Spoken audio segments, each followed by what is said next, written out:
ఇంకా చాలామంది స్పీకర్స్ ఉన్నారు. నేను ఒక వారం రోజుల క్రితం సినిమా చూశాను. సినిమా చూసిన తర్వాత సినిమా చూసి ఇంటికి వచ్చిన తర్వాత కాసేపటికి మా ఆవిడ నా దగ్గరికి వచ్చి, ఏంటి మొహం అలా వెలిగిపోతుంది అంది. అంటే చెప్పాను, సినిమా నాకు చాలా బాగుంది, చాలా నచ్చింది అని. ఆమె అన్నది, నీ మొహం ఇన్ని సంవత్సరాల్లో 2 సార్లు ఇలా వెలగడం చూశాను, మగధీర ముందును ఈ సినిమా ముందు. ఆ తర్వాత స్నేహకి బబితాకి నేను నా అవార్డ్స్ అప్రిసియేషన్స్ అన్నీ ఇచ్చేయాలి.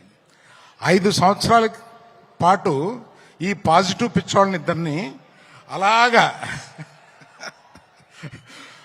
బన్నీ సుకుమార్ వినపడిందా అంటే అంత అబ్సెషన్ ఉంటే గాని ఇటువంటి సినిమా రాదేమోనని ఒక అప్రిసియేషన్ ఉంటుందండి. అందుకని నాకు అర్థమైంది.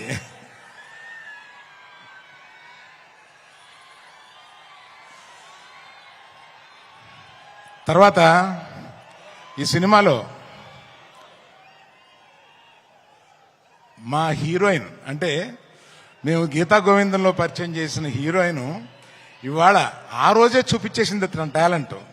ఆ తర్వాత ఈ సినిమాలో ఎంత బ్రహ్మాండంగా చేసిందంటే, మీరు పుష్ప 1 నథింగ్, ఈ పుష్ప 2లో ఆమె పెర్ఫార్మెన్స్ చూడండి, అంత బాగా చేసింది.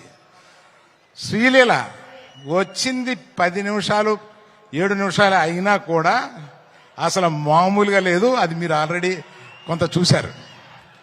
తర్వాత చిన్నప్పటి నుంచి నాకు తెలిసిన దేవిశ్రీ ప్రసాద్ 11-12 ఏళ్ల నుంచి నాకు తెలుసు.